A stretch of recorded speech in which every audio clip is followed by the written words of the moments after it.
نحمده ونصلي على رسوله الكريم اما بعد فاعوذ بالله من الشيطان الرجيم بسم الله الرحمن الرحيم رب اشرح لي صدري ويسر لي امري واحلل عقدة من لساني يفقهوا قولي. انسان ہونے کے ناطے ہم سب کسی نہ کسی طرح اللہ سبحانہ تعالیٰ کی نافرمانی کے کام کر جاتے ہیں، یعنی دوسرے لفظوں میں ہم سب سے گناہ ہو جاتے ہیں. آدم علیہ السلام بھولے، ہم سب بھول چوک کا شکار ہوتے ہیں. بعض گناہ لا علمی میں ہوتے ہیں، بعض جان بوجھ کر ہوتے ہیں. لیکن جب انسان سے کوئی غلطی ہوتی ہے تو یہ ایسے ہی ہے جیسے اس نے کوئی بیج بویا، اور جب وہ کوئی بیج بوتا ہے تو اس کا کوئی نہ کوئی درخت یا پودا ضرور نکلتا ہے. اور جب وہ پودا نکلتا ہے تو پھر اگر اچھا بیج بویا ہو تو اچھے پھل اس سے آتے ہیں، اور اگر خراب بیج بویا ہو یا ایسا بیج ہو کہ جس سے کانٹے اور کڑوے درخت نکلے تو وہ اس کے مطابق ہوتے ہیں. گناہ ایسے ہی ہے جیسے انسان اپنی زندگی میں کانٹے بو رہا اور وہ کانٹے خود اسی کو چبھتے ہیں، اسی کو نقصان دیتے ہیں. یہ ایک کتاب ہے دوائے شافی. آپ میں سے کئی لوگوں نے اس کا نام سنا ہوگا اور کچھ لوگوں نے اسے شاید پڑھ بھی رکھا ہو. یہ کتاب بہت تفصیل کے ساتھ اس موضوع کو ڈسکس کرتی ہے کہ گناہوں کے اثرات انسان کی زندگی پر کس کس شکل میں پڑتے ہیں. کیونکہ جب انسان غلط کام کرتا ہے تو بعض اوقات اس کو احساس نہیں ہوتا کہ اس کا کوئی نقصان بھی ہوگا. مثلاً اگر ہم کوئی ایسی غذا کھا لیں جو ہمیں سوٹ نہ کرتی ہو، ہم اس سے الرجک ہو، تو اس کا فوری ری ایکشن سامنے آ جاتا ہے، تو ہم آئندہ دوبارہ اس غذا کو کھانے سے پرہیز کرتے ہیں. لیکن بعض اوقات ایسا ہوتا ہے کہ کسی گناہ کا یا کسی کام کا فوری نتیجہ انسان کے سامنے نہیں آتا، جس کی وجہ سے وہ بار بار اس چیز کو یا اس غلطی کو دہراتا رہتا ہے. اس لیے بہت ضروری ہے کہ ہم ان چیزوں کو جو ہمیں نقصان دینے والے ہیں ان سے بچنے والے ہوں. یہ کتاب اگر آپ پڑھیں تو اس سے بہت ہی فائدہ ہوگا. اس کتاب کے اندر انہوں نے بہت تفصیل کے ساتھ بتایا ہے کہ نقصان کیا کیا ہوتا ہے. یعنی جب انسان اللہ سبحانہ تعالیٰ کی نافرمانی کا کوئی کام کرتا ہے تو اس کا کیا نقصان ہوتا ہے. اس میں مثلاً ایک نقصان انہوں نے یہ بتایا ہے کہ گناہ کا ایک اثر یہ بھی ہے کہ انسان کی روزی اور رزق میں تنگی ہو جاتی ہے، یعنی انسان کا رزق تنگ ہو جاتا ہے. اور یہ بات ایک صحیح حدیث سے ثابت ہے کہ ان العبد لَيُحْرَمُ الرِّزْقَ بِالذَّنبِ يُصِيبُهُ، کہ بندہ اپنے ارتکاب گناہ سے روزی اور رزق سے محروم ہو جاتا ہے. یعنی کوئی نعمت اس کو ملنے والی ہوتی ہے لیکن گناہ کی وجہ سے وہ نعمت اس سے دور چلی جاتی ہے. پھر اسی طرح یہ امام ابن القیم الجوزیہ کی کتاب ہے. یہ لکھتے ہیں کہ گناہوں کا ایک اثر یہ بھی ہے کہ گناہگار کو لوگوں سے وحشت ہو جاتی ہے، خاص طور پر ایسے لوگوں سے جو اسے دین کی طرف بلا رہے ہیں، ان سے وہ گھبرانے لگتا ہے. پھر اسی طرح ایک اور اثر لکھتے ہیں کہ گناہوں کا ایک اثر یہ بھی ہے کہ گناہگار کے معاملات میں طرح طرح کی مشکلات اور دشواریاں پیدا ہو جاتی ہیں. یعنی اس کے کاموں میں رکاوٹ پیدا ہونے لگتی ہے اور ہر دروازہ اس کو بند محسوس ہونے لگتا ہے. پھر گناہوں کا ایک اثر یہ بھی ہے کہ نافرمان آدمی اپنے دل میں ایک خطرناک اندھیرا محسوس کرتا ہے، یعنی غم کا اندھیرا کہہ لیں یا ڈپریشن کا اندھیرا، کہ اس کے دل کے اندر ایک عجیب سی تاریکی ہوتی ہے. پھر کہتے ہیں کہ یہ تاریکی اتنی بھاری ہو جاتی ہے کہ اس انسان کی آنکھوں سے ظاہر ہونے لگتی ہے، اس کے چہرے پہ وحشت طاری ہونے لگتی ہے، اور چہرے پر جو نیکی کا ایک نور ہوتا ہے یا روشنی ہوتی ہے وہ ختم ہو جاتی ہے. پھر اسی طرح گناہوں کا ایک اثر یہ ہے کہ اس سے دل کمزور پڑ جاتا ہے، جسم کمزور پڑ جاتا ہے. یعنی دل کی کمزوری کیا ہے کہ پھر انسان کے اندر خوف پیدا ہونے لگتا ہے، فکر فاقہ اس کو گھیر لیتا ہے. اور بعض اوقات انسان جسمانی طور پر مضبوط بھی ہوتا ہے، لیکن جیسے قرآن مجید میں منافقین کے بارے میں آتا ہے کہ یحسبون کل صیحۃ علیہم، کہ ہر چیخ کو یا ہر خوفناک آواز کو وہ اپنے خلاف سمجھتے ہیں، یعنی ہر چیز سے ڈرنے لگ جاتے ہیں. پھر کہتے ہیں کہ گناہوں کا ایک نقصان یہ بھی ہوتا ہے کہ انسان اللہ تعالیٰ کی اطاعت سے رک جاتا ہے. اللہ کی فرما برداری کرنے کو دل نہیں چاہتا، نماز کو دل نہیں چاہتا، قرآن پڑھنے کو دل نہیں چاہتا، ذکر کرنے کو دل نہیں چاہتا، یہ بھی دراصل گناہوں کے اثرات کی وجہ سے ہوتا ہے، اس کی رکاوٹ کی وجہ سے. پھر کہتے ہیں کہ گناہوں کی ایک تاثیر یہ بھی ہے کہ انسان کی عمر کو تباہ کر دیتے ہیں، زندگی میں کوئی برکت نہیں رہتی، کوئی اچھا کام انسان سے سرزد نہیں ہوتا، اور بعض اوقات جو کرتا ہے اس کا کوئی نتیجہ سامنے نہیں آ رہا ہوتا. پھر اسی طرح کہتے ہیں کہ بعض گناہ انسان کی زندگی کو بھی کم کر دیتے ہیں، برکت تو کم ہوتی ہے، زندگی کو بھی کم کر دیتے ہیں، جیسے روزی کم ہو جاتی ہے. اور کم ہونے کا مطلب یا تو سالوں کی کمی ہے، یا مدت کی کمی، یا پھر یہ ہے کہ ایسی زندگی ہر خیر سے کم ہوتی، اس میں کوئی خیر نہیں ہوتی، کوئی بھلائی کے کام نہیں ہوتے.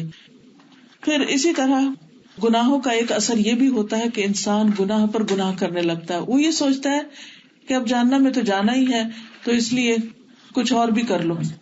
یعنی اس کو توبہ کی توفیق نہیں ہوتی، اور توبہ کو اس کا دل بھی نہیں چاہتا، اور توبہ کے بعد وہ اپنے رویے سے باز بھی نہیں آتا، بلکہ بعض اوقات تو اسے پھر گناہوں پر فخر ہونے لگتا ہے، یعنی چوری اور اوپر سے سینہ زوری.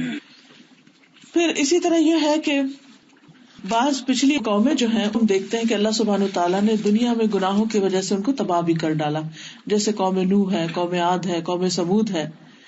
پھر اسی طرح یہ کہ گناہوں کی نحوست سے صرف انسانوں کو نقصان نہیں پہنچتا، بعض اوقات جانور تک اس سے متاثر ہوتے ہیں اور ان پر زندگی تنگ ہو جاتی. مثلاً بارشیں رک جاتی ہیں یا ضرورت سے زائد بارشیں ہونے لگتی ہیں.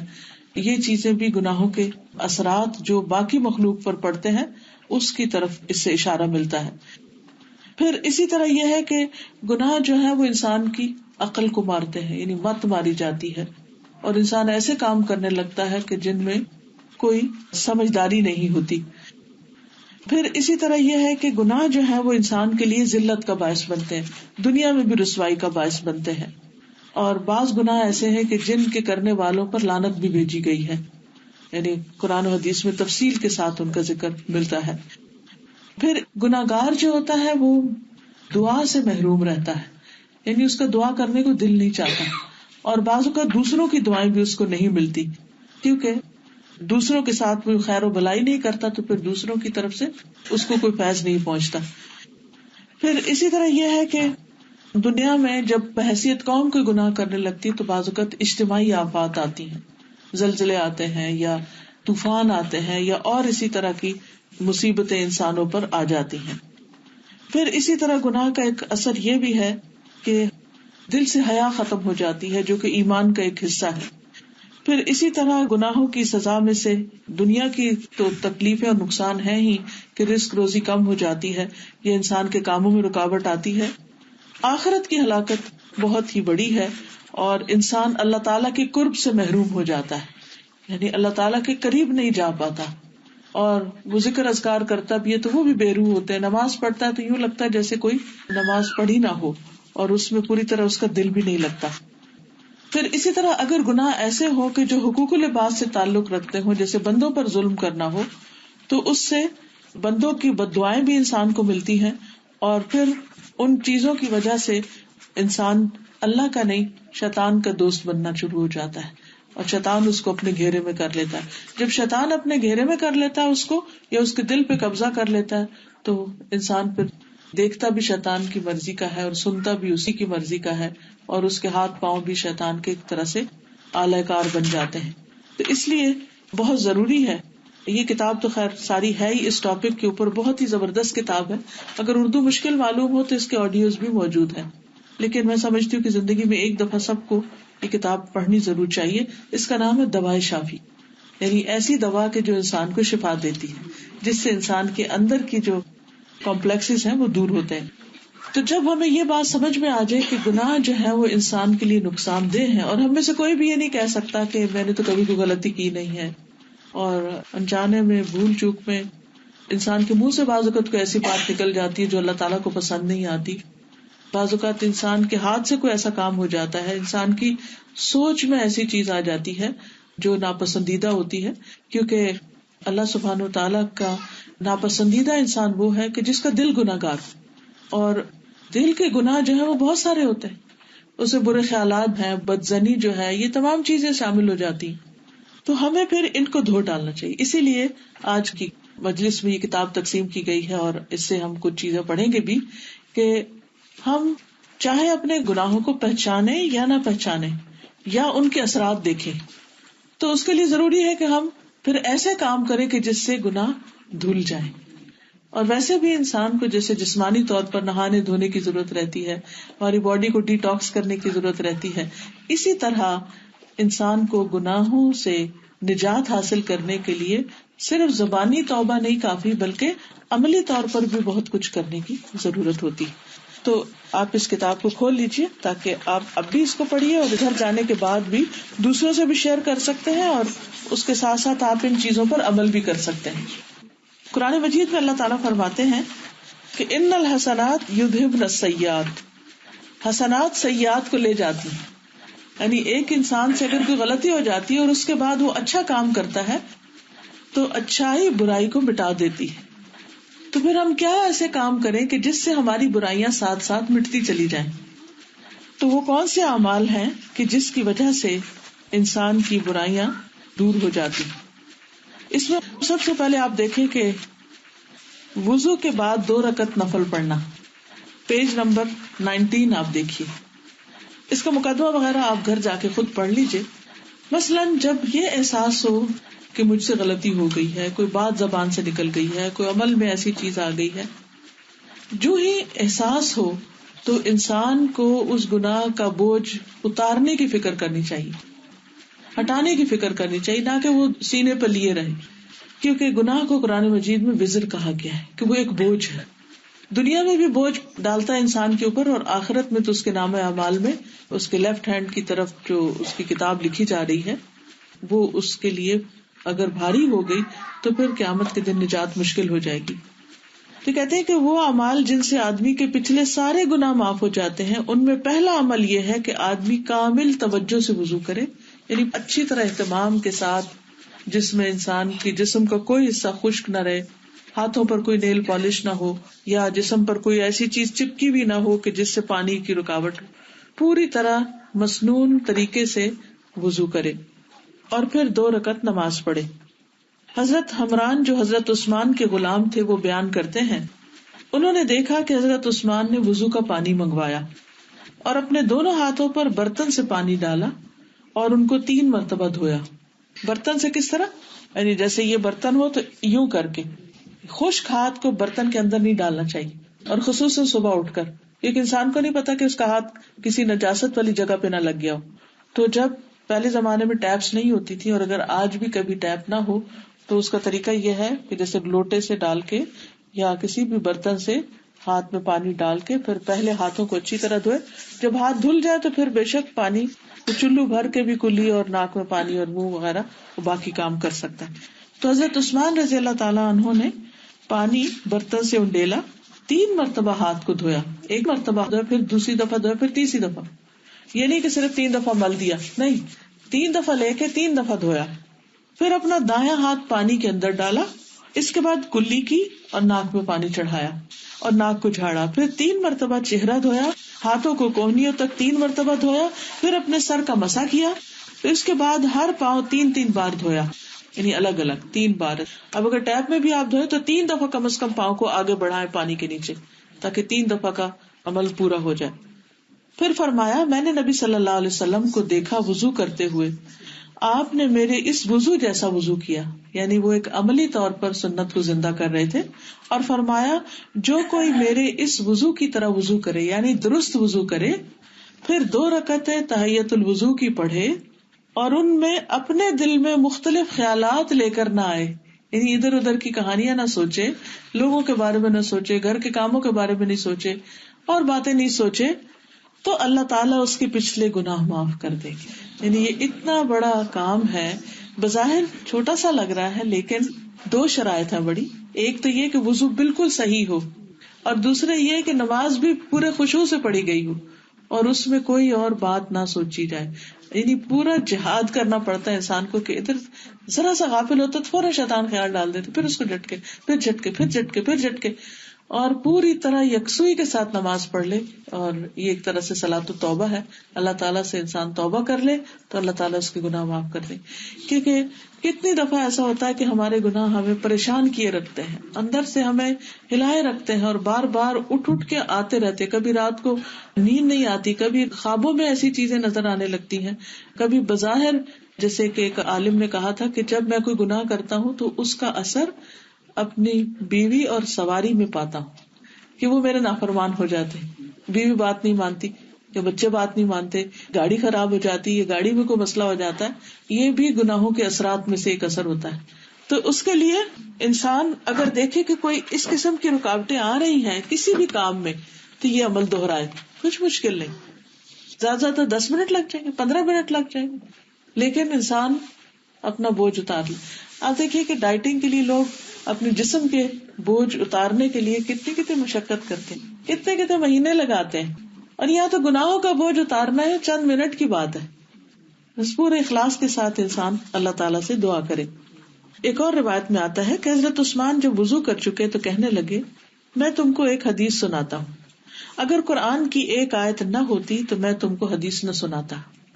میں نے نبی صلی اللہ علیہ وسلم کو فرماتے ہوئے سنا, جو شخص اچھی طرح وضو کرے اور اس کے بعد نماز پڑھے, کوئی فرض نماز, تو جتنے گناہ اس نماز سے دوسری نماز تک پڑھنے کے ہوں گے وہ بخش دیے جائیں گے, یعنی 2 نمازوں کے بیچ میں. تو اس سے یہ پتہ چلتا ہے کہ کسی خاص گناہ کے لیے الگ نفل بھی پڑھے جا سکتے ہیں, ورنہ اگر ہر نماز انسان اس طرح پڑھ لے کہ وضو بھی ٹھیک ہو اور توجہ بھی ہو تو انشاءاللہ پچھلی نماز سے اس نماز تک کے بیچ میں کوئی غلطی ہوگی تو وہ ساتھ ساتھ دھلتی چلی جائے گی, اور آخر میں اللہ تعالیٰ کے پاس جب انسان پہنچے گا تو پاک صاف ہو کر پہنچے گا انشاءاللہ. اور وہ آیت کون سی تھی کہ جس کی وجہ سے انہوں نے یہ حدیث سنائی کہ ان الذین یکتمون ما انزلنا من البینات والہدی من بعد ما بیناہ للناس فی الکتاب اولئک یلعنہم اللہ ویلعنہم اللاعنون. بے شک جو لوگ چھپاتے ہیں ان چیزوں کو جو ہم نے نازل کی روشن دلیلوں اور ہدایت میں سے, اس کے بعد کہ ہم نے اپنی کتاب میں انہیں لوگوں کے لیے کھول کر بیان کر دیا, یہی وہ لوگ ہیں کہ جن پر اللہ تعالیٰ کی لعنت ہے اور لعنت کرتے ہیں ان پر لعنت کرنے والے. یعنی حق کو چھپانے والے یا خیر اور بھلائی کی بات پڑھ کر اسے دوسروں تک نہ پہنچانے والے جہاں کہ ان کو پہنچانا چاہیے. یعنی یہ اللہ سبحانہ وتعالیٰ نے اہل علم پر لازم کیا ہے کہ وہ جو اچھی باتیں پڑھیں وہ دوسروں تک بھی پہنچائیں تاکہ وہ لوگ بھی عمل کر سکے. مثلاً اب یہ بات آپ نے پڑھ لی, اب کتاب آپ کے پاس ہے, یہ حدیث آپ جا کے اوروں سے بھی شیئر کریں تاکہ ان کے بھی بوجھ اترے. پھر اس کے بعد سورۃ الفاتحہ کے بعد آمین کہنا, پیج نمبر 25 ہے. حضرت ابو ہریرہ سے روایت ہے کہ نبی صلی اللہ علیہ وسلم نے فرمایا, جب امام آمین کہے تو تم بھی آمین کہو, کیونکہ جس کی آمین فرشتوں کی آمین سے مل جائے, جس کی آمین فرشتوں کی آمین سے مل جائے اس کے اگلے پچھلے گناہ معاف کر دیے جائیں گے. ابن شہاب کہتے ہیں کہ رسول اللہ صلی اللہ علیہ وسلم بھی آمین کہا کرتے تھے. آمین کا مطلب ہوتا ہے کہ اے اللہ تو اس دعا کو قبول فرما لے. حضرت ابو ہریرہ کہتے ہیں کہ رسول اللہ صلی اللہ علیہ وسلم نے فرمایا, جب تم میں سے کوئی آمین کہے تو فرشتے آسمان پر آمین کہتے ہیں, یعنی جب تم یہاں آمین کہتے تو وہ وہاں آمین کہتے ہیں. اور اگر بندوں کی آمین فرشتوں کی آمین سے مل جائے, یعنی ایک ہی آواز میں ہو, ایک ہی وقت میں ہو, تو اس کے اگلے پچھلے گناہ معاف کر دیے جاتے ہیں.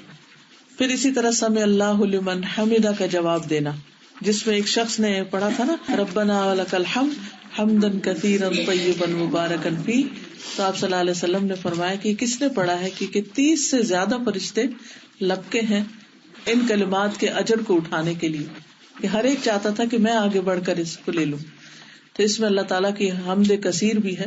اور ویسے بھی آپ دیکھیے کہ نماز ساری کی ساری انسان کے گناہوں کو دھو ڈالنے والی ہے اور انسان کو اللہ تعالیٰ کے قریب کرنے والی ہے. اس لیے کسی بھی قیمت پر نماز سے سستی نہیں کرنی چاہیے, غفلت نہیں برتنی چاہیے. جاب وغیرہ کی وجہ سے بھی نماز نہیں چھوڑنی چاہیے, کیونکہ یہ ہمارے دین کی پہچان ہے. پھر اسی طرح کامل توجہ سے جمعہ ادا کرنے والا, پیج نمبر ہے 28. حضرت سلمان فارسی کہتے ہیں کہ رسول اللہ صلی اللہ علیہ وسلم نے فرمایا, جو آدمی جمعہ کے دن غسل کرے اور جہاں تک صفائی کر سکتا ہو صفائی کرے, یعنی بدن کی صفائی, اور اپنے تیل میں سے تیل لگائے یا اپنے گھر والوں کی خوشبو میں سے لگا لے, پھر نماز کے لیے نکلے، مسجد میں آئے اور پہلے سے بیٹھے ہوئے 2 آدمیوں کے درمیان نہ گھسے، یعنی ان کو ڈسٹرب نہ کرے.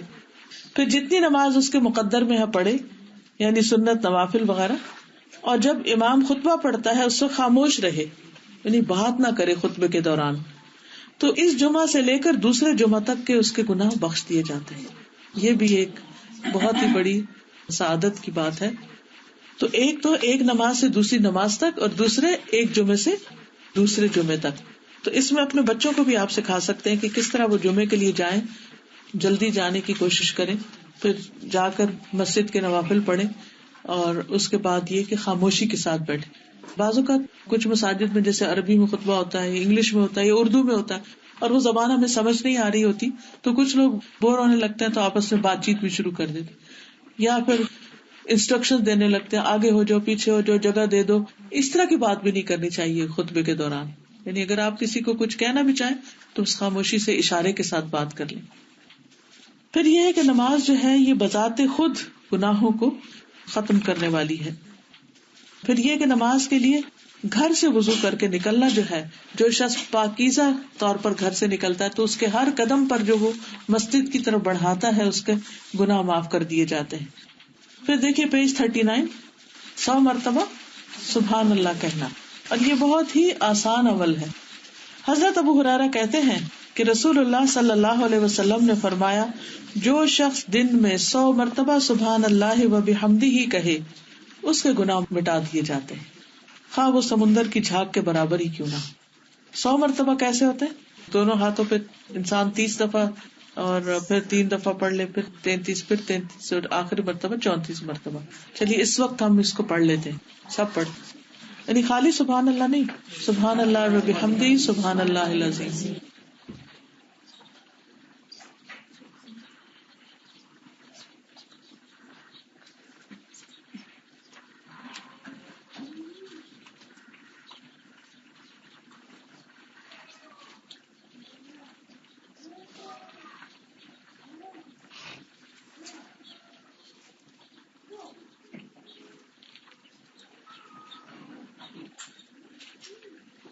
کیسا لگا؟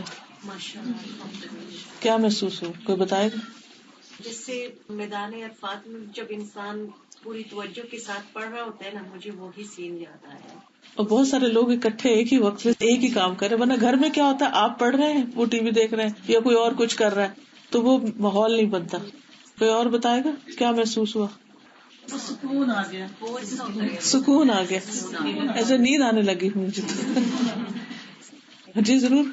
مجھے آپ پہ بہت پیار آ رہا تھا. اچھا. آپ نے جیسے بچوں کو سکھاتے ہیں، پڑھاتے ہیں، اور ساتھ ہی بتایا جاتا ہے، اور اس طرح آپ نے ماشاءاللہ سب کو پڑھا. کیونکہ فوری عمل نہ کیا تو پھر وہ بعض اوقات گھر جا کے بھول بھی جاتا ہے، لیکن یہ جو اتنا ٹائم آپ نے لیا نا، یہ آپ کو بعد میں بھی یاد آئے گا کہ اچھا ہم بیچ میں چپ ہو گئے تھے اور یہ پڑھ رہے تھے.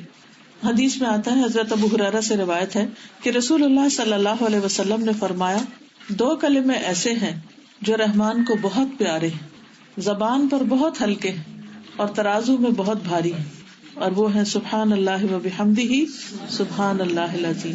آدمی کو چاہیے کہ چلتے پھرتے ان کلمات کا ورد کرتا رہے، یعنی جب موقع ہو بیٹھ کے بھی کر لے، چند منٹ تو لگے، سفر کے دوران، بس، ٹرین، ڈرائیونگ کرتے ہوئے. اور اسی طرح بعض اوقات ہم کوکنگ کر رہے ہوتے ہیں یا گھر کے کوئی بھی کام کر رہے ہوتے ہیں تو زبان کو خالی نہ رہنے. مومن جو ہوتا ہے اس کی زبان ہر وقت ذکر سے تر رہتی ہے. پھر اسی طرح 100 برائیاں مٹا دینے والا کلمہ، حدیث میں آتا ہے، رسول اللہ صلی اللہ علیہ وسلم نے فرمایا، جو کوئی لا الہ الا اللہ وحدہ لا شریک لہ لہ الملک ولہ الحمد وہو علی کل شیء قدیر ایک دن میں 100 بار کہے تو یہ اس کے لیے 10 گردنوں کے آزاد کرنے کے برابر ہوگا، جیسے 10 غلام آزاد کر دیے. اس کے لیے 100 نیکیاں لکھی جائیں گی اور اس سے 100 برائیاں مٹا دی جائیں گی، اور یہ کلمہ اس کے لیے اس دن شام تک شیطان سے بچانے کا ذریعہ رہے گا، یعنی شیطان اس پر غالب نہیں آئے گا. اور جو شخص یہ عمل لے کر آئے گا اس سے بہتر کوئی اور شخص نہیں آئے گا. یعنی عام طور پر ہمیں لوگوں کے ساتھ ایک کمپٹیشن ہوتا ہے نا کہ ہمارے کپڑے سب سے اچھے ہوں، یا گھر اچھا ہو، یا گاڑی اچھی ہو. تو جو شخص اس کلمے کی روز پابندی کرے گا، قیامت کے دن اس کا عمل سب سے بہترین ہوگا، سب سے خوبصورت ہوگا، سوائے اس آدمی کے جس نے اس جیسا عمل کیا ہو. تو اس سے 4 باتیں پتہ چلتی ہیں. نمبر 1 10 غلام آزاد کرنے کا ثواب، 100 نیکیوں کا لکھا جانا، 100 برائیوں کا مٹنا، اور پھر صبح سے شام تک شیطانی حملوں سے محفوظ رہنا. اور اگر 100 مرتبہ نہ کہہ سکے تو 10 مرتبہ کہہ لیں، 10 مرتبہ صبح، 10 مرتبہ شام. پھر اسی طرح نماز کے بعد کی تسبیحات ہیں، سبحان اللہ سبحان اللہ سبحان اللہ 33 بار، الحمدللہ 33 بار، اللہ اکبر 34 بار. تو یہ بھی بہت ہی فضیلت والے کلمات ہیں. اس کے بارے میں بھی آتا ہے کہ اگر آخری بار لا الہ الا اللہ وحدہ لا شریک لہ لہ الملک ولہ الحمد وہو علی کل شیء قدیر پڑھ لے تو اس کی ساری خطائیں معاف کر دی جائیں گی، اگرچہ وہ سمندر کی جھاگ برابر ہی کیوں نہ ہو. یعنی کتنی بھی غلطیاں ہوں پھر انسان کی معاف ہوتی چلی جائیں گی. تو انسان تو خطا کا پتلا ہے، بھول چوک ہوتی رہتی. تو ہر نماز کے بعد اس کو پڑھنے کی عادت بنا لے. اور اگر آپ دیکھیں تو کچھ زیادہ ٹائم نہیں لگتا، یعنی یہ تینوں تسبیحات ہیں، ان کو کرنے کے لیے 1.5 منٹ چاہیے ہوتا ہے. تو کیا 1.5 منٹ نہیں ہمارے پاس کہ جس کے ساتھ ہم اپنے بوجھ جو ہے وہ اتار پھینکیں. پھر اسی طرح نیک لوگوں کی مجلس میں بیٹھنا، یہ بھی گناہوں کی معافی کا ذریعہ بنتا ہے. پیج 52. حضرت ابو ہریرہ کہتے ہیں کہ رسول اللہ صلی اللہ علیہ وسلم نے فرمایا، اللہ کے کچھ فرشتے ایسے ہیں جو راستوں میں اہل ذکر کو تلاش کرتے ہوئے گھومتے پھرتے رہتے ہیں. جب انہیں ایسے لوگ مل جائیں جو اللہ کا ذکر کر رہے ہوں جیسے آپ کر رہے تھے بھی، تو ایک دوسرے کو آوازیں دینے لگتے ہیں کہ آؤ ادھر تمہارا مطلب حاصل ہو گیا. یعنی اللہ کی یاد کرنے والے مل گئے ہیں جن کی تلاش میں تھے. تو آپ صلی اللہ علیہ وسلم نے فرمایا، سو وہ انہیں اپنے پروں کے ساتھ آسمان دنیا تک گھیر لیتے ہیں تو رب تعالیٰ ان سے پوچھتے ہیں، حالانکہ وہ ان سے زیادہ ہر ایک بات کو جانتے ہیں، کہ میرے بندے کیا کہتے ہیں. فرشتے کہتے ہیں تیری پاکیزگی، تیری بڑائی، تیری تعریف اور تیری بزرگی بیان کر رہے ہیں. آپ نے فرمایا، اللہ تعالیٰ فرماتے ہیں، کیا انہوں نے مجھے دیکھا ہے؟ یعنی اللہ تعالیٰ کو دیکھا ہے؟ وہ کہتے ہیں، قسم ہے تیری ذات پاک کی، انہوں نے تجھ کو نہیں دیکھا. اس وقت اللہ تعالیٰ فرماتے ہیں، اگر وہ مجھ کو دیکھ لیں تو ان کا کیا حال ہو. فرشتے کہتے ہیں، پھر تو اس سے بھی زیادہ تیری عبادت کرتے، یعنی اور بھی شوق سے کرتے، تیری بڑائی بیان کرتے، تیری تسبیح کرتے. اللہ تعالیٰ فرماتا ہے، تو وہ مجھ سے کیا مانگتے ہیں؟ فرشتے کہتے ہیں، وہ جنت کا سوال کرتے ہیں. اللہ تعالیٰ فرماتے ہیں کہ انہوں نے جنت کو دیکھا ہے. فرشتے عرض کرتے ہیں، تیری ذات کی قسم انہوں نے جنت کو نہیں دیکھا. اللہ تعالیٰ فرماتے ہیں، اگر وہ جنت کو دیکھ لیتے تو کیا ہوتا؟ وہ کہتے ہیں کہ اگر وہ اسے دیکھ لیں تو اس سے زیادہ حرص کریں اور اس سے بڑھ کر اسے طلب کریں، یعنی وہ جنت کا سوال بہت زیادہ کریں. آپ دیکھیے، دنیا میں جس چیز کی ہمیں حرص ہوتی ہے، کوئی خوبصورت چیز ہمیں نظر آ جاتی تو ہم دعائیں مانگنے لگتے کہ یا اللہ بس یہ مجھے مل جائے، یا کوشش کرنے لگتے ہیں. تو جس کو جنت نظر آ جائے پھر وہ کیسے نہیں اس کا سوال کرے گا. تو ہمیں اللہ اور اس کے رسول صلی اللہ علیہ وسلم کے وعدوں پر یقین کرتے ہوئے جنت کو جیسی وہ ہے اور جو ہمیں اس کے مناظر بتائے گئے ہیں ان کو دیکھ کر ان کا شوق رکھتے ہوئے خوب اچھی طرح دعا کرنی چاہیے. فرمایا، تو کس چیز سے پناہ مانگتے ہیں؟ فرشتے کہتے ہیں کہ آگ سے. فرمایا، کیا انہوں نے آگ دیکھی؟ وہ کہتے نہیں، تیری ذات کی قسم انہوں نے اسے دیکھا نہیں. فرمایا، اگر دیکھ لیں تو کیا حال؟ فرشتے کہتے ہیں، اگر وہ اسے دیکھ لیں تو اور زیادہ اس سے بھاگے اور اس سے اور زیادہ ڈرے. اللہ تعالیٰ فرماتے ہیں، تو میں تمہیں گواہ بناتا ہوں کہ میں نے انہیں بخش دیا. ایک فرشتہ کہتا ہے، اے رب تعالیٰ، ان یاد کرنے والے بندوں میں ایک شخص کسی اور کام کے لیے وہاں آ کے بیٹھ گیا تھا. یعنی وہ اس مجلس میں شریک ہونے کے لیے نہیں آیا تھا، ویسے ہی جا رہا تھا تو اس نے دیکھا کچھ لوگ یہاں بیٹھے تو وہ بھی آ کے بیٹھ گیا، تو وہ ان میں شریک نہیں تھا. اللہ تعالیٰ فرماتے ہیں، یہ ایسے بندے ہیں جن کے پاس بیٹھنے والا بھی بد نصیب نہیں ہوگا. یعنی ایسی مجلس میں جا کر اگر کوئی بیٹھ جائے تو کچھ نہ کچھ ضرور لے کر اٹھے گا. حضرت ابو ہریرہ کہتے ہیں کہ رسول اللہ صلی اللہ علیہ وسلم نے فرمایا، کوئی قوم کسی ایسی مجلس میں نہیں بیٹھتی جس میں وہ اللہ کا ذکر کرتے ہوں مگر انہیں فرشتے گھیر لیتے ہیں اور رحمت ڈھانپ لیتی، اور اللہ تعالیٰ ان کا ذکر ان فرشتوں میں کرتے ہیں جو ان کے پاس ہوتے ہیں. یعنی اللہ تعالیٰ ایسے لوگوں کو ہم سے بہتر جماعت میں ذکر کرتے ہیں. پھر ایک اور حدیث میں آتا ہے، اللہ تعالیٰ فرماتے ہیں، میں اپنے بندے کے ساتھ اس کے گمان کے مطابق ہوتا ہوں اور میں اس کے ساتھ ہوتا ہوں جب مجھے یاد کرے. اگر وہ مجھے اپنے آپ میں یاد کرے، یعنی دل میں یاد کرے، تو میں اسے اپنے آپ میں یاد کرتا ہوں. اور اگر وہ کسی جماعت میں میرا ذکر کرے تو میں اس سے بہتر جماعت میں اس کا ذکر کرتا ہوں. اگر وہ ایک بالش میرے قریب ہو تو میں ایک ہاتھ اس کے قریب ہوتا ہوں. اگر وہ ایک ہاتھ میرے قریب ہو تو میں 2 ہاتھ پھیلانے کے برابر اس کے قریب ہوتا ہوں. اور اگر وہ میرے پاس چل کر آئے تو میں اس کے پاس دوڑ کر آتا ہوں. پھر ہے پیج 56، گناہ کے بعد فوراً اللہ کی طرف رجوع کرنا، یعنی دیر نہیں کرنی چاہیے. کہ اچھا بوڑھے ہوں گے تو حج پہ جائیں گے، یا پھر رمضان آئے گا، یا پھر کسی وقت کر لیں گے، ابھی تو جوانی ہے، ابھی تو لوگوں کا ڈر ہے، اس لیے ہمیں ویسی زندگی بسر کرنی ہے جیسے لوگ چاہتے ہیں. اللہ تعالیٰ ہمیں اس سے دور نہ کرے اور اس سے محروم نہ کرے. پھر لوگوں سے تکلیف کو دور کرنا، یہ بھی گناہوں کی معافی کا ذریعہ. ابھی تک تو عبادت کے کام تھے، ابھی کچھ پریکٹیکل کام بھی ہے کہ اور کیا کر سکتے ہیں. 61 پیج ہے. رسول اللہ صلی اللہ علیہ وسلم نے فرمایا، ایک شخص راستے میں جا رہا تھا، اس نے راہ میں کانٹوں والی ایک شاخ دیکھی تو اسے راستے سے ہٹا دیا. اللہ تعالیٰ نے اس کی نیکی کی قدردانی کی اور اسے بخش دیا. ایسی جگہ گاڑی نہ پارک کریں جہاں پر لوگوں کو تکلیف ہو، یا ان کے روڈ بلاک ہو جائے، یا ان کا گراج بلاک ہو جائے، یا کوئی بھی چیز ایسی نہیں پھینکنی چاہیے کہ جس سے کوئی ٹکرا جائے یا گر جائے یا ان کو تکلیف پہنچے. ایک اور حدیث میں آتا ہے، حضرت ابو ہریرہ کہتے ہیں کہ رسول اللہ صلی اللہ علیہ وسلم نے فرمایا، میں نے جنت میں ایک شخص کو گھومتے پھرتے دیکھا. اس کا عمل اتنا تھا کہ اس نے ایک درخت کو راستے سے کاٹ دیا تھا جو راستے میں ہونے کی وجہ سے آنے جانے والے لوگوں کو تکلیف دیتا تھا، بس وہ ہٹا دیا تھا.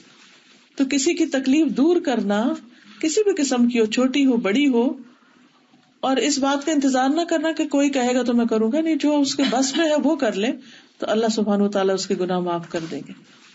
حضرت ابو ہریرہ کہتے ہیں رسول اللہ صلی اللہ علیہ وسلم نے فرمایا، جو شخص کسی مومن سے دنیا کی تنگیوں میں سے کوئی تنگی دور کر دے گا، اللہ تعالیٰ اس سے آخرت کی تنگیوں میں سے کوئی تنگی دور فرمائیں گے.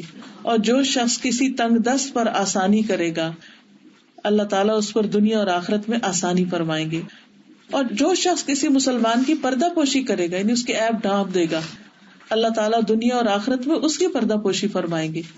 اور اللہ تعالیٰ بندے کی مدد میں رہتے ہیں جب تک بندہ اپنے بھائی کی مدد میں رہتا ہے. آپ دوسروں کے کام آؤ، اللہ سبحانہ و تعالیٰ آپ کے کام بنائے گا. لیکن اگر خود غرض زندگی بسر کی کہ صرف اپنے مطلب کی اور اپنے فائدے کی، تو پھر بندے بھی کام نہیں آئیں گے اور اللہ کی طرف سے بھی وہ مدد حاصل نہیں ہوگی. اور جو کوئی آدمی ایسے راستے پہ چلا کہ وہ اس میں علم حاصل کرتا ہے، علم کی تلاش میں ہوتا ہے، تو اللہ تعالیٰ اس کے لیے جنت کا راستہ آسان فرما دیتے ہیں. حضرت حذیفہ کہتے ہیں کہ میں نے نبی صلی اللہ علیہ وسلم کو فرماتے ہوئے سنا، ایک آدمی مر گیا، اس سے پوچھا گیا تو کیا کرتا تھا، یعنی تیرے پاس کوئی نیکی نہیں؟ وہ کہنے لگا، میں لوگوں سے خرید و فروخت کرتا تھا اور ان پر آسانی یہ کرتا تھا کہ مالدار کو مہلت دیتا اور تنگ دست کو معاف کر دیتا تھا. تو اللہ تعالیٰ نے اس پر یہ آسانی کی کہ اسے معاف کر دیا. یعنی جو دوسروں کے لیے آسانیاں کرے گا، اللہ سبحانہ وتعالیٰ اس کے لیے آسان کر دے گا. پھر تکلیف کے پہنچنے پر صبر کرنے سے بھی گناہ معاف ہوتے ہیں. عبداللہ بن مسعود کہتے ہیں کہ ایک دن میں رسول اللہ صلی اللہ علیہ وسلم کے پاس گیا، آپ بخار میں مبتلا تھے. میں نے اپنے ہاتھ سے آپ کو چھوا اور عرض کی، یا رسول اللہ، آپ تو شدید بخار میں مبتلا. رسول اللہ صلی اللہ علیہ وسلم نے فرمایا، ہاں، مجھے اس قدر بخار ہوتا ہے جتنا تم میں سے 2 آدمیوں کو ہوتا ہے. میں نے کہا، پھر آپ کے لیے تو 2 اجر ہیں. آپ نے فرمایا، ہاں، یعنی جس کی تکلیف زیادہ اس کا اجر بھی زیادہ. پھر فرمایا، کوئی مسلمان ایسا نہیں جس کو تکلیف پہنچی، بیماری یا کوئی اور تکلیف، مگر اللہ تعالیٰ اس کے عوض اس کے گناہ گرا دیتا ہے، جیسے درخت اپنے سوکھے پتے گرا دیتا ہے. ایسے ہی کسی بیماری، دکھ، تکلیف کی وجہ سے سارے گناہ جھڑنے لگتے ہیں. ایک اور جگہ پر آتا ہے کہ گناہ آدم کے بیٹے کی خطاؤں کو یوں دور کر دیتا ہے جیسے بھٹی لوہے کے میل کو دور کر دیتی. نبی صلی اللہ علیہ وسلم نے فرمایا، مسلمان کو کوئی دکھ پہنچے یا تکلیف آئے، رنج آئے، غم آئے یا کوئی صدمہ اور ایذا پہنچے، یہاں تک کہ ایک کانٹا بھی چبھ جائے، تو ہر چیز کے عوض اللہ تعالیٰ اس کے گناہ دور کر دیتا ہے. کیونکہ بعض اوقات کوئی چھوٹی سی تکلیف آتی ہے نا تو ہم اس میں مایوس ہونے لگتے ہیں. کوئی بیماری آ جائے تو مایوس ہونے لگتے ہیں، یا کوئی اور کام آ جائے، بوجھ ہو کسی بھی چیز کا، تم سمجھتے ہیں کہ بس اب تو دس اینڈ آف لائف. پریشان نہیں ہونا چاہیے، اس موقع کو اجر کمانے کا ذریعہ سمجھنا چاہیے.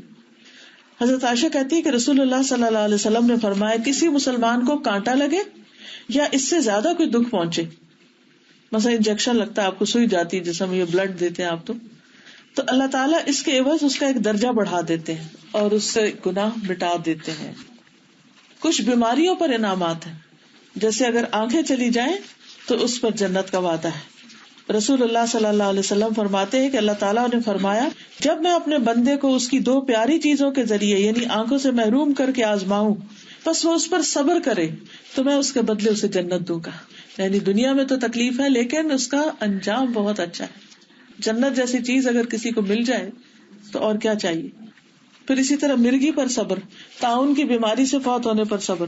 جس عورت کو بچوں کی وفات سے آزمایا جائے, یعنی اس کے بچے فوت ہو جائیں اس کی زندگی میں, تو ماں کے لیے اس سے بڑا دکھ کوئی نہیں ہوتا, تو اس پر اس کے لیے اجر ہے. وہ قیامت کے دن دوزخ سے اس کے لیے آڑ بن جائیں گے. اسی لیے جب کوئی بیمار ہوتا تو ہم کہتے ہیں لا باس طہور انشاءاللہ, کوئی بات نہیں, یہ بیماری جو ہے وہ گناہوں سے پاکیزگی کا ذریعہ بنے گی.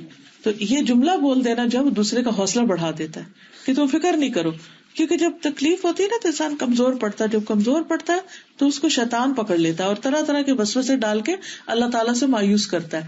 تو اس وقت میں دوسرے کا حوصلہ بڑھانے کی ضرورت ہوتی ہے. پھر اسی طرح جو شخص بیمار کی عیادت کرتا ہے تو اس کے لیے 70,000 فرشتے دعائیں کرتے ہیں. تو یہ بھی بیماروں کی عیادت کرنا بھی گناہوں سے معافی کا ذریعہ ہے. پھر اسی طرح تہجد کے وقت نماز پڑھنا, یوم عرفہ کے دن ساروں کے گناہ معاف ہو جاتے ہیں. پھر رمضان المبارک کے روزے رکھنا, تراویح پڑھنا, یہ گناہوں کی معافی کا ذریعہ ہے. لیلۃ القدر میں قیام کرنا. پھر اسی طرح تقویٰ, اللہ سے ڈرنا. پھر نبی صلی اللہ علیہ وسلم کی اطاعت, جو سنتوں کی پیروی کرے اس کے بھی گناہ معاف کر دیے جاتے ہیں. اور پھر اگر کوئی انسان کبیرہ گناہوں سے بچے تو صغیرہ گناہ معاف کر دیے جاتے ہیں.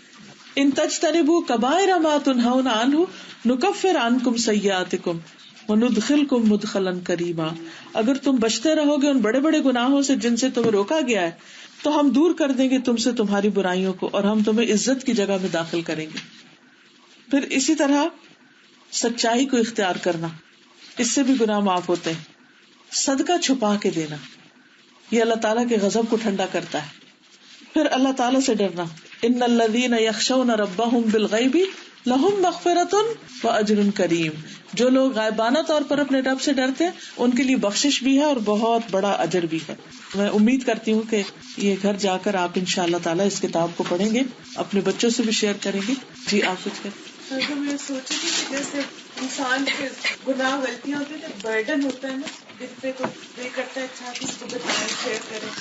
اللہ تعالیٰ نے کتنی ساری ریمیڈیز سکھا دی نا اس برڈن سے, ان چیزوں سے, اور خود ہی جیسے سیلف تھراپی ہے یہ ہمارے لیے. بالکل. اب ہم انشاءاللہ تعالیٰ دعا کر لیتے ہیں کچھ اور اس کے بعد اجازت چاہوں. سبحان اللہ والحمد للہ ولا الہ الا اللہ واللہ اکبر ولا حول ولا قوة الا باللہ العلی العظیم. اللہم صلی علی محمد وعلی آل محمد کما صلیت علی ابراہیم وعلی آل ابراہیم انک حمید مجید. اللہم بارک علی محمد وعلی آل محمد کما بارکت علی ابراہیم وعلی آل ابراہیم انک حمید مجید. ربنا آتنا فی الدنیا حسنۃ وفی الآخرۃ حسنۃ وقنا عذاب النار. ربنا لا تؤاخذنا ان نسینا او اخطأنا. ربنا ولا تحمل علینا اصرا كما حملته على الذين من قبلنا. ربنا ولا تحملنا ما لا طاقة لنا به واعف عنا واغفر لنا واغفر لنا واغفر لنا وارحمنا انت مولانا فانصرنا على القوم الكافرين. لا الہ الا اللہ وحدہ لا شریک لہ لہ الملک ولہ الحمد وہو علی کل شیء قدیر.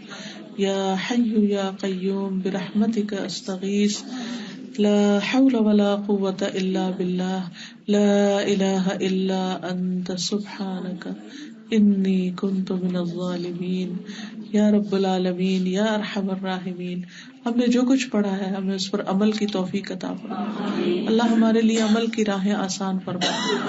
اللہ ہماری یہ زندگی تیری اطاعت اور فرما برداری میں گزرے اور ہم تیری نافرمانی کے سارے کاموں سے بچنے والے ہوں. یا اللہ تو ہمیں, ہمارے بچوں کو, رشتہ داروں کو, عزیزوں, دوستوں سب کو اپنی پسند کے کاموں کی توفیق عطا فرما اور تو سب کے گناہ معاف فرما دے. اللہ ہمارے جو عزیز پیارے دنیا سے جا چکے ہیں ان کی بھی بخشش فرما. اللہم اغفر لہم وارحمہم وعافہم واعف عنہم واکرم نزلہم ووسع مدخلہم واغسلہم بالماء والثلج والبرد ونقهم من الخطايا كما ينقى الثوب الأبيض من الدنس اللهم أبدلهم دارا خيرا من دارهم وأهلا خيرا من أهلهم اللهم أدخلهم الجنة وأعذهم من عذاب القبر ومن عذاب النار اللهم إنا نعوذ بك من عذاب القبر ونعوذ بك من عذاب جهنم ونعوذ بك من فتنة المسيح الدجال ونعوذ بك من فتنة المحيا والممات اللهم إنا نعوذ بك من المأثم والمغرم لا حول ولا قوة إلا بالله العلي العظيم اللهم إنا نعوذ بك من جهد البلاء ودرك الشقاء وسوء القضاء وشماتة الأعداء اللهم إنا نسألك من الخير كله عاجله وآجله ما علمنا منه وما لم نعلم ونعوذ بك من الشر كله عاجله وآجله ما علمنا منه وما لم نعلم یا اللہ جو کچھ ہم نے پڑھا ہے ہمیں اس پر عمل کرنے والا بنا. اللہ ہماری بھول چوک اور خطاؤں سے درگزر فرما. اللہ ان گناہوں کو بھی معاف کر دے جو ہم نے انجانے میں کیے اور ان گناہوں کو بھی معاف کر دے جو ہم سے انسانی کمزوری کے تحت ہو. یا رب العالمین تو ہمارے گناہوں کی وجہ سے ہم سے خیر کو نہ روکنا. یا رب العالمین تو ہم سب پر اپنی رحمت نازل فرما, سب کی بیماریاں دور فرما. اللہ جسمانی روحانی تکلیفیں بیماریاں سب دور فرما. یا رب العالمین ہمارے بچوں کو نیک ہدایت عطا فرما. اللہ ان کی ساری مشکلات دور کر دے. یا رب العالمین تو ہمیں اس ملک میں رہتے ہوئے اپنے آپ کو صحیح مسلمان کی حیثیت میں رکھنے کی توفیق دے اور اپنے دین کی طرف بلانے والوں میں شامل کر دے. یا اللہ جو بھی لوگ دین کا کام کر رہے ہیں تو اپنی رحمت سے ان کی مدد فرما, ان کی ساری مشکلات آسان فرما دے, ان کے دلوں کو باہم جوڑ دے. یا اللہ تو ہمارے گناہوں کو معاف کر دے. یا اللہ جتنے بھی بیمار ہیں انہیں صحت دے اور جو دنیا سے جا چکے ان کو بخش دے اور ہم سب کو دنیا اور آخرت کی بھلائیاں نصیب فرما. جنہوں نے اس محفل کا اہتمام کیا انہیں جزائے خیر عطا فرما, اور جو لوگ آئے ہیں تکلیف اٹھا کر ان سب کا آنا قبول فرما. اور جو کچھ بھی ہم نے ان دنوں میں کیا ہے یا رب العالمین اس سارے کو قبول فرما. ربنا تقبل منا انک انت السمیع العلیم وتب علینا انک انت التواب الرحیم. وصلی اللہ تعالی علی خیر خلقہ محمد وعلی آلہ واصحابہ واہل بیتہ اجمعین برحمتک یا ارحم الراحمین. الہی آمین. سبحانک اللہم وبحمدک اشہد ان لا الہ الا انت استغفرک واتوب الیک. السلام علیکم ورحمۃ اللہ وبرکاتہ.